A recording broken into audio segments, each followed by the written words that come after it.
Welcome back to another episode of What's Next Longevity Deal Talk. We have a lineup once again that you won't want to miss. We'll get started right after this message from Amber. Imagine if you could reduce falls in your communities by over 50%. Imagine if you could reduce hospitalizations by 1/3. Imagine if at the same time you could reduce expenditure. I'm Stuart Hamilton, the founder and CEO of Amber, and those results are exactly what our clients are achieving. We deploy discrete passive sensors in the homes of your residents, along with a really simple platform for your caregivers. There are no cameras and no wearables required. At Simpson in Pennsylvania, these are the results we achieved in our first 3 months. Very significant reductions in falls, hospitalizations, and even in psychotropic drug use. Let's hear a few words from the president and CEO of Simpson, Dr. Carol McKinley.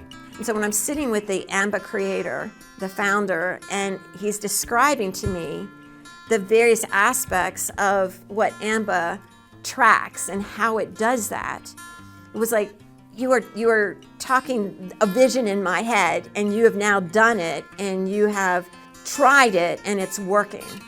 The information that AMBA provides is simple enough that I can look at the dashboard and know that there's something not right, because I can see the red alerts or the yellow alerts that say there's a change here.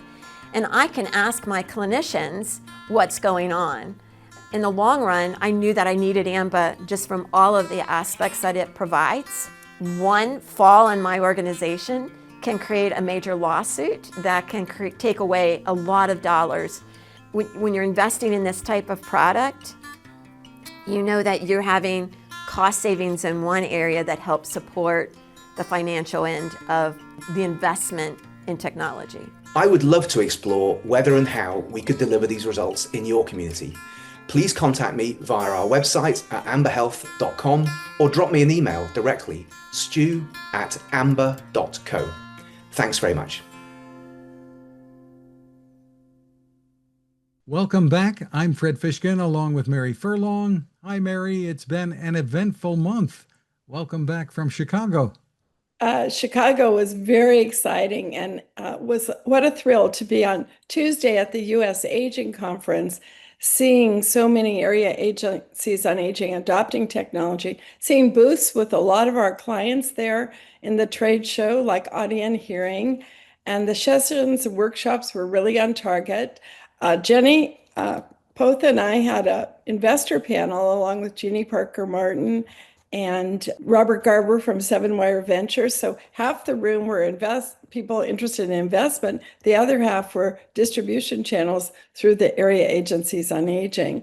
And the trip didn't end there, because we went on to the Ziegler conference on Thursday, which is a never miss for me. I go every single year, and I learned so much there. Terrific, Mary. And with us from Ziegler is Senior VP Jenny Poth. Hi, Jenny. Hi, Fred. It's so good to be here and glad to be joining Mary, Nick, and Raj today. And also with us, as you mentioned, Nick Patel, president of ThriveWell Tech. Hi, Nick. Hi, guys. Pleasure to be here. I'm excited to discuss where we are with technology and AI. And we'll also be chatting with Dr. Raj Kalra, founder and managing member of MD Senior Wellness. Hi, Raj. Hey guys, thanks for having me. I'm excited to share our vision and what's going on with our project out in Sonoma County. So thanks for having me. And of course, I've been up there with my hard hat on, and I've gone up, and I'm going back next month, and it's very exciting.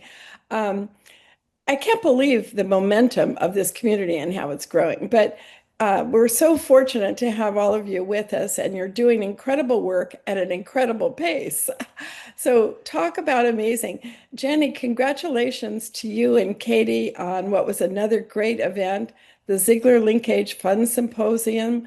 We had the winner of the Hopper Award there. He presented for a few minutes, and we were honored to be a part of the audience. So give us an overview of the focus this year, some of the key takeaways that you noted. So, the theme of the day was certainly that we are in a time of great change and great opportunity. I felt really lucky to be in that room because it was demonstrating that we have leaders in our industry, so many who are so thirsty for knowledge about how they can manage that change really effectively, in ways that serve their residents, in ways that serve the families of those residents, and in ways that serve their staff and broader communities as well. Certainly, a big part of that theme around change was AI. I think 30% of the panels that we had during the day had AI somewhere in the title. And the biggest takeaway regarding AI is that our industry needs to be intentional about how we are adopting those technologies. Don't be rushed. Don't give in to FOMO, but also don't bury your head in the sand and expect that other people are going to come and feed you the right answers. AI is coming into our organizations no matter what. Our staff are already using AI to help them with their jobs. Our residents are very likely using LLMs in their everyday life.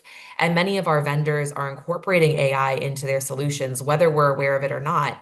And so, to ensure quality and security and consistency in our experiences, we really need to manage that adoption of AI intentionally. And one way that we act with intention is by keeping AI human, thinking in terms of how does AI partner with people, how do people partner with AI, and how does 2 + 2 = 5 when we're able to combine technology and people.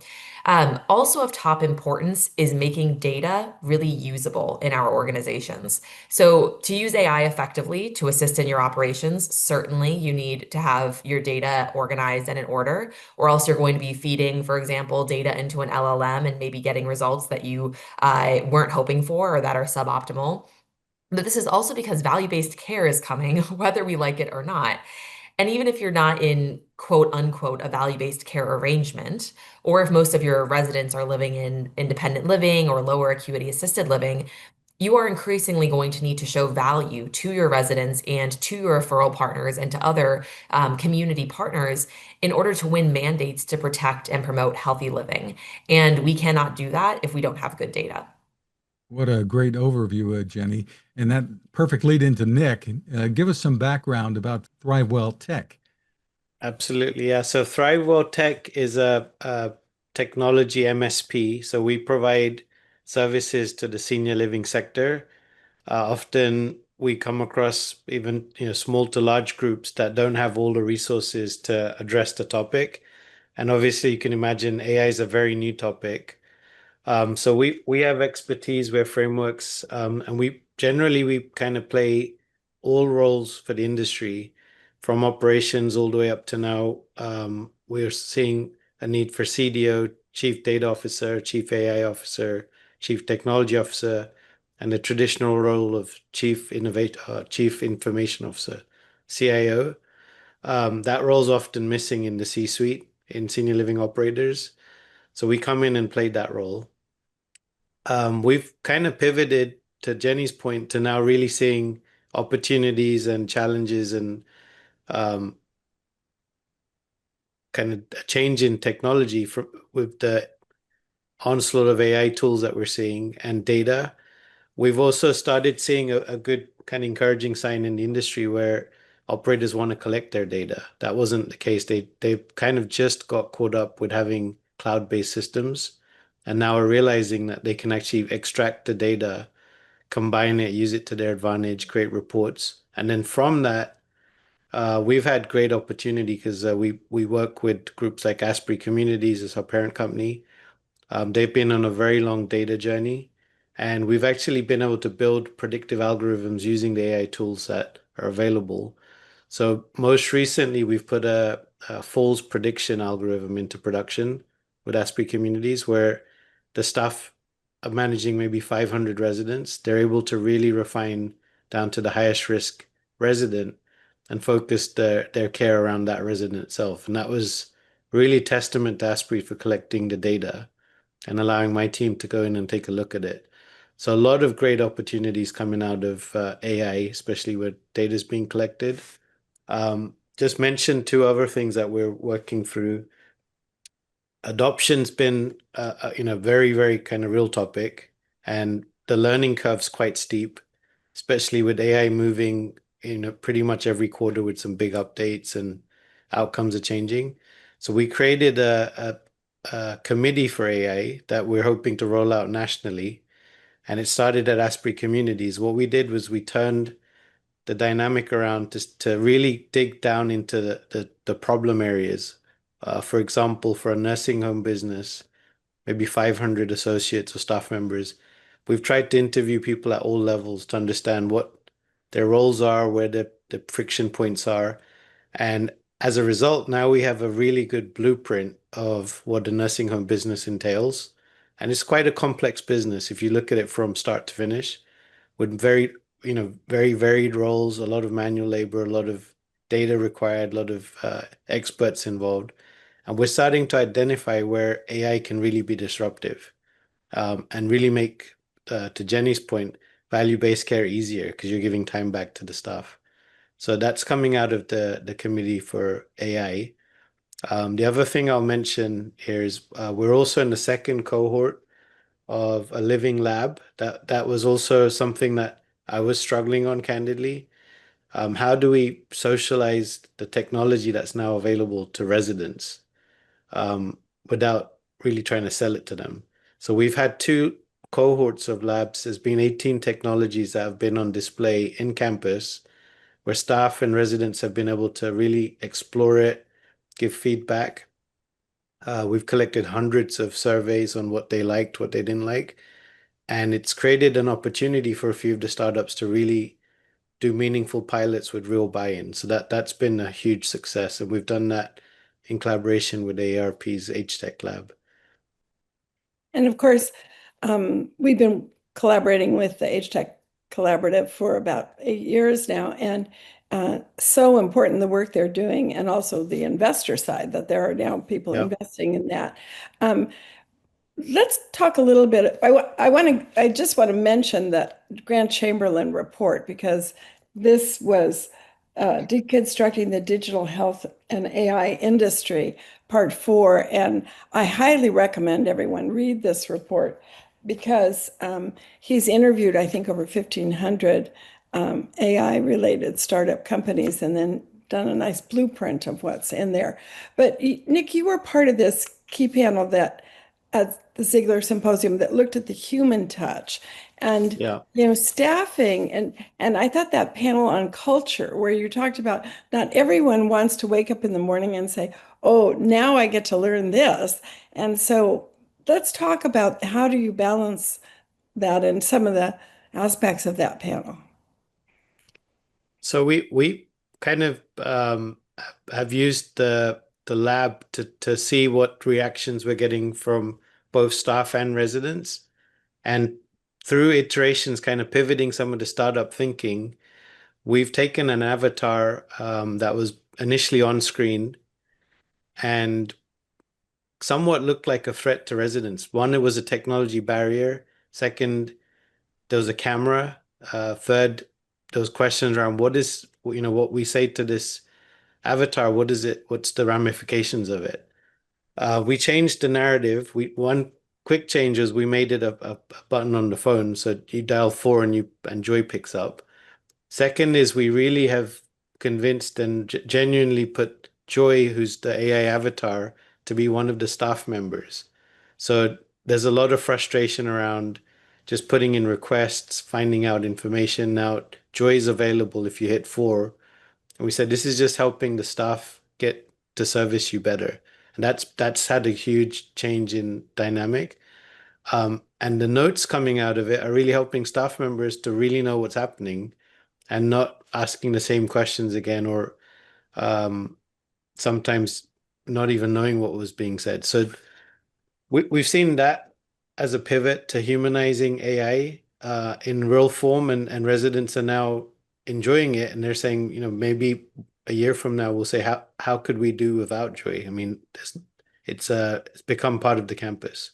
So that was one of the humanizing aspects of taking AI and trying to make it more meaningful. Yeah, you have a lot of qualitative data and insight, and they're interacting rather frequently with Joy, right? Jenny, I know AI is playing a major role everywhere, it seems. What excites you most about the potential? Is it to help with staffing? Is it to help with having a deeper sense of what's going on. And then the potential for investors focused on the longevity market. I noticed there was a company funded yesterday in the market, not I think it was AI in healthcare, but what is the investor enthusiast?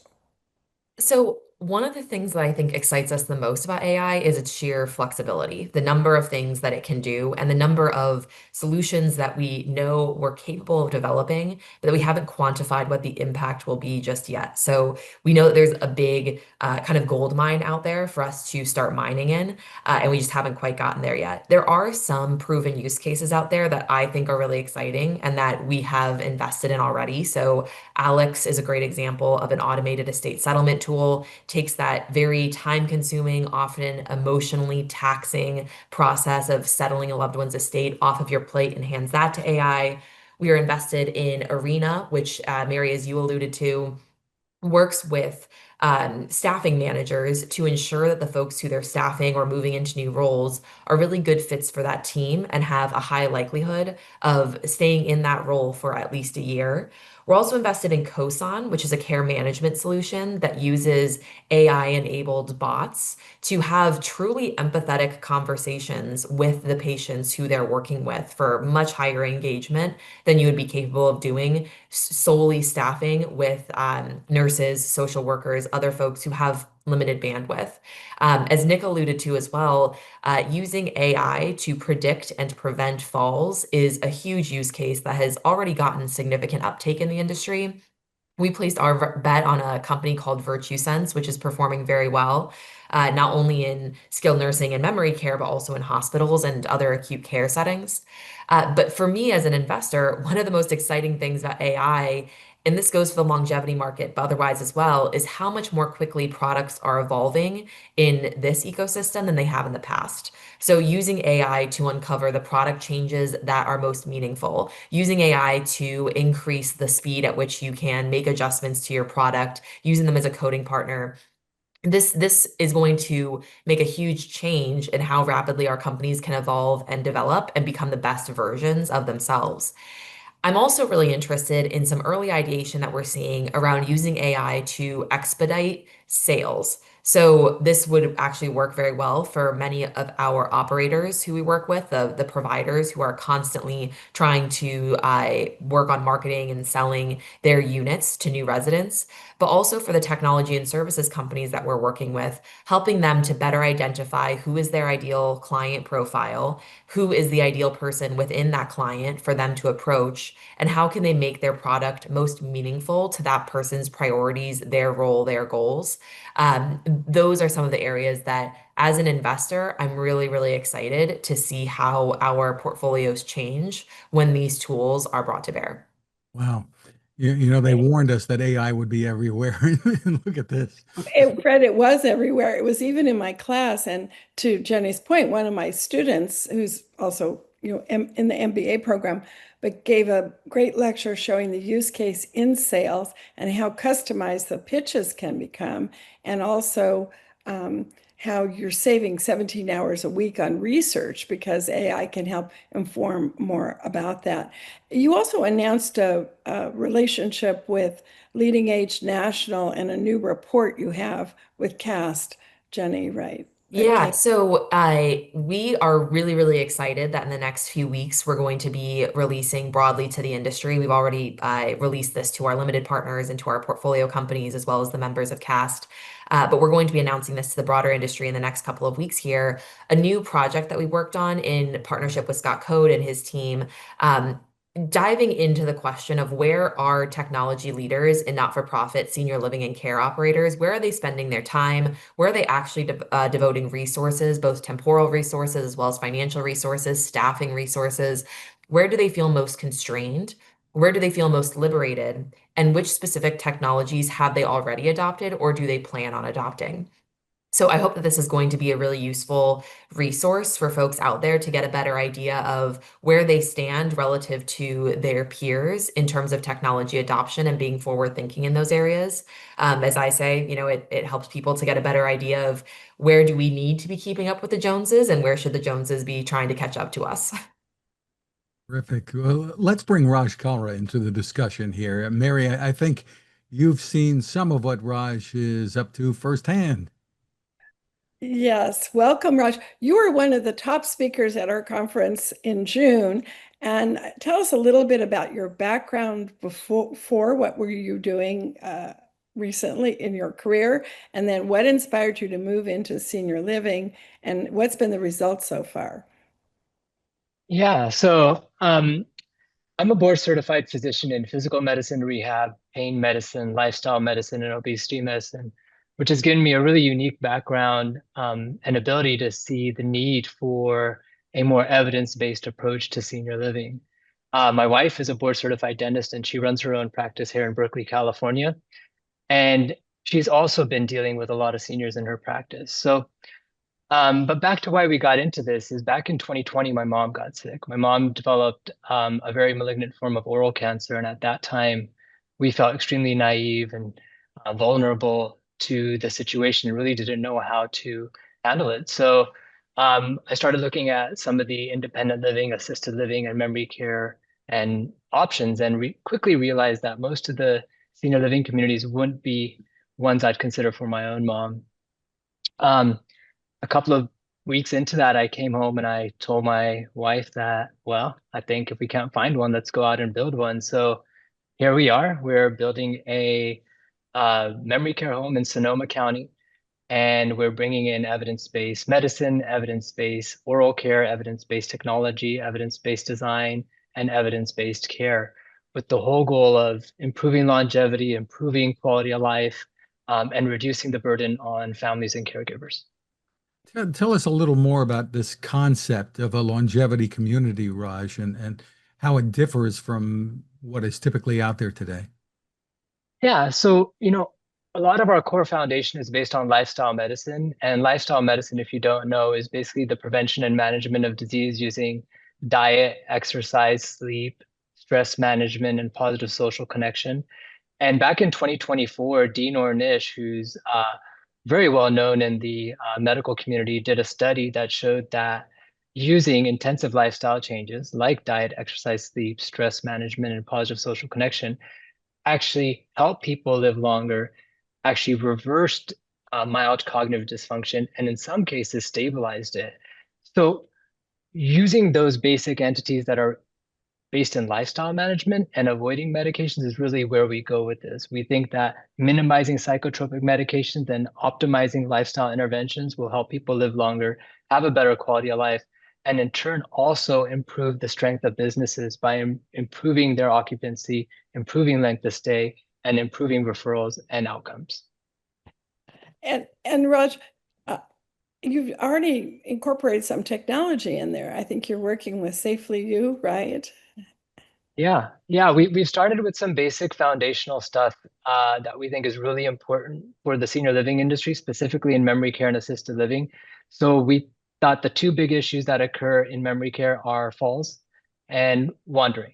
Wandering is a big issue because sometimes people wander and it's hard to find them, and that can be a very vulnerable situation to be in, not only for the resident but also for the community who's lost their resident. So we started with using a company called Imprex, Rhythmos, who does wander management. It's a wearable device that really helps people from prevent wandering. And when they do wander, we're able to convert the technology that they're being tracked on from Wi-Fi to cellular. So even if they do get out of the community, we can usually go find them in a short period of time, avoiding those silver alerts and family notifications. And then back to what you said, Mary, is we are using Safely You, one of our great partners in this venture, and we look at fall detection as not only as a entity that we need to identify at the earliest possible moment to avoid any further distress to our residents, but also fall prevention and management. And we believe Safely has really brought that to surface, where they're not only detecting the falls, they're finding why the person fell, and then learning how we can manage and prevent falls in the future. So we think by adding not only the evidence-based technology, but the medicine, dentistry, care, and design, we're going to help people live longer and have a better quality of life. And we're hoping to do research that'll back that up. And is your hope to take this concept and replicate it? Yeah, totally. When I first started in this industry, I thought I could maybe build one or two or three communities, and I'm quickly learning that one of the best ways to have a large impact and help people and communities is to partner with other communities. So any community that wants to change their philosophy and operational model, we can come and partner with you and bring in all the evidence-based care methods that we've put into Aroha Memory Care, which is our project in Sonoma County, into theirs. And we also think that the physician leadership perspective of what we do also brings credibility as well as brings a component of safety to the residents. So we're also willing to support in that manner as well. I think we should show a few pictures in the podcast of the trip up there. I wish next month there's a health and wellness fair on August 23rd, right? And you've already connected with Jubilee TV, and they're going to be part of that, and Audion's going to be part of that. So there's a great spirit of sharing and collaboration inside this community. Jenny and Nick, tell me other insights you might have picked up from being at US Aging and the Ziegler Conference, Jenny, or Nick, just your overall impressions about being in Chicago last week. Yeah. So, I mean, I was at the Ziegler meeting on Thursday.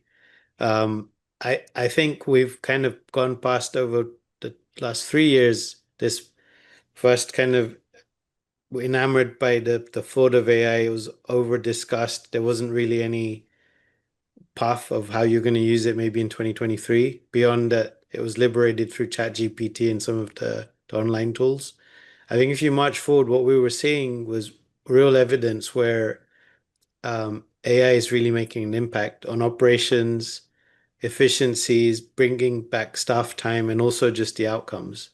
Actually, Raj and I looked at something in March, if you remember. We looked at automation around admissions.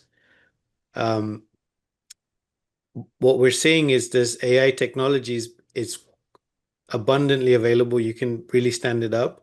But what differentiated that platform was the level of knowledge they had on the admissions process and how they could explain it to a senior living operator and just clearly articulate how much efficiency you'll gain from using their platform. We've actually adopted it with at least one of our larger Asprey's moved forward with it. We're seeing other technologies or other communities looking at it and realizing, wow, AI can really change a very mundane task, help you make better decisions, and move someone who's coming from an outside institution into your care in for the right reasons and onboard them into your EMR. And that was all being done manually before. So what I would say is what I learned is I think we're really seeing real use cases. We mentioned Arena. We're in the 5th year of using Arena, and there's real results around picking the right person to join your organization and have them stay longer. It's things that humans maybe can't think through and get right, and AI is getting it right. So it's very encouraging. I would underscore, Nick, everything that you said, and I would bold, highlight, underline, put in big capital letters some of what you're alluding to around measuring ROI and ensuring that you don't just have a shiny widget that promises big results, but that you're actually being intentional about selecting the partners that you work with to be folks like you are at ThriveWell and your partners at Asbury, who are going to put in the time and effort to assist you in measuring ROI. Not only does that reflect well on the partner that they are trying to make the best ongoing decisions for their organization, but it is a huge, huge, huge benefit for you in order to have those kinds of statistics available going forward to demonstrate the impact that you have. Raj, I would also underscore something that you said. I love that your wife works in dentistry. I love that she's a dentist and that she's bringing that side of the world into the work that you're doing. I would say that one thing we saw both at US Aging and more broadly in the market and continue to see is that there are several elements of healthcare that we are under incorporating into the traditional models of providing care to older adults. And so dentistry is one of those, vision care is one of those, hearing health is one of those, sleep medicine is one of those. Some of these areas, we have plenty of information and plenty of resources about how to do them well, but incorporating them into our existing operations can be really, really challenging. And I'm looking forward to seeing some of the companies that are up and coming ensuring that we're no longer overlooking those. The last area I would just underscore, it came up in conversations at both US Aging and Ziegler Linkage Symposium last week, and continues to permeate the rest of the industry as well, is this nexus of cognitive and behavioral healthcare. I think that in many areas of our communities and society right now, we are so attuned to what might be called like therapy speak or talking about mental health and using more precise and accurate language around what is happening for our mental well-being. Sometimes we leave out these critical intersections of what that has to do with the structural and neurological components of our brains and how that changes over time. So, finding ways to ensure that we are connecting cognitive and behavioral insights so that we can reduce psychotropic medication use, so that we can provide people with the most restful, joyful experiences, so that we can connect communities, families, neighbors. I think that's a really important area for us all to be spending time on. Jane, I would add to your list of services that we can engage more in senior living with rehab as well. I think physical medicine and rehab is a big component of senior living that we're missing out on. And particularly in Aroha Memory Care, we, instead of building a salon, we actually built a care room where we plan to bring audiology, podiatry, primary care, rehab care, nail care, hair care. So instead of it being solely for the salon experience, this is really a care room where we're going to bring every sort of care that'll help our residents not have to go see a doctor and be transported in a very difficult manner. So bringing the care to them is really ideal, and we think it'll help with the whole concept of longevity and quality of life. You know, I had a conversation with one of the investors in Chicago, and I said, this must be a great time for senior living because we had gone to the NIC conference, and we heard an analyst say that said, except for data warehouses that are being built, senior living is the next best category. And he said, well, yes, but also there are challenges, like there's high interest rates. It's hard to get supplies. You know, Raj, you probably have seen some delays or increases in getting supplies. Staffing is always an issue in almost every industry, and then the regulatory environment. We did meet one of the heads of innovation at the networking reception that you had at the rooftop, who from Washington, that we'll learn more in December about the regulatory environment. But I feel this enthusiasm from coming from the conference and also seeing what Raj is building. But do you want to talk about some of those changes? Are those true statements? Or is it a bit of a challenge to build at this time and to recruit at this time? Yeah, it's definitely a challenge. You know, the construction cost is definitely not easy to absorb. The concerns about staffing, the interest rates, the things you mentioned, Mary, are definitely real issues. I also find that during challenging times, there tends to be a lot of opportunity and less competition. So as we go in, you know, and I first started this project, the interest rates were about 10% for us. And, you know, with what's going on now, we're hoping that that's going to go down, and that'll therefore improve the performance that I originally had. So, you know, there's definitely a concept of risk here. There's definitely a lot of unknowns, but I think that also comes with a lot of opportunities. So in my mind, no risk, no reward.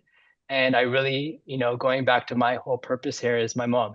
Mom getting sick really made me look at the industry differently, looked at aging differently. And when I looked at it differently, I knew there was going to be other kids out there, other husbands, wives, just people that need care. And that's not going to change, you know, depending upon tariffs or interest rates or staffing. So no matter where the world goes and how challenging it gets, I do believe there's going to be a strong need, and there's always going to be a good opportunity to create a very strong business in this industry. And I love the enthusiasm of the network. Everyone's coming together, willing to share. You saw that in this industry. Nick, I think you see that, and we hope to visit and see you in Ashbury. And also, Jenny, you see that all the time with people's willingness to tell you the truth and say, this is a challenge, but this really works, and so forth. So very exciting time, I think. Absolutely. Well, this has really been a great discussion. Jenny, Nick, and Raj, thank you again, and congratulations to all of you. Let's tell everyone where they can go to learn more individually here. Jenny, you want to go first? Absolutely. You can find us at www.ziegler.com, Ziegler. In particular, I work for the Ziegler Link Edge Funds, so you can find us there. And you can find me on LinkedIn, Jenny, and the last name is Poth, Poth. I'd love to connect with you there. Nick? Yeah, you can find us on thriveworldtech.com. We're in the midst of really updating the content, so you may see a refreshed website coming soon. And like Jenny, I'm also on LinkedIn. I'm very active and try to share all things happening. You can find me on LinkedIn as Nick Patel, president of Thrive World Tech. Terrific. Raj? You can reach out to us. Our website is www.md, as in medical doctor, seniorwellness.com. And you can reach out to me directly by email. I'm Raj Kalra, that's RajKalra at mdseniorwellness.com. Thank you to all of you again for a terrific discussion. We also want to thank our sponsor, AMBA, providing technology to enable responsive, personalized, and effective care. Discover how AMBA can benefit your facility, your residents, their families, and caregivers. Find more at ambahealth.com. And of course, thank you for taking the time to watch or listen. You can always find us at maryfurlong.com/podcast.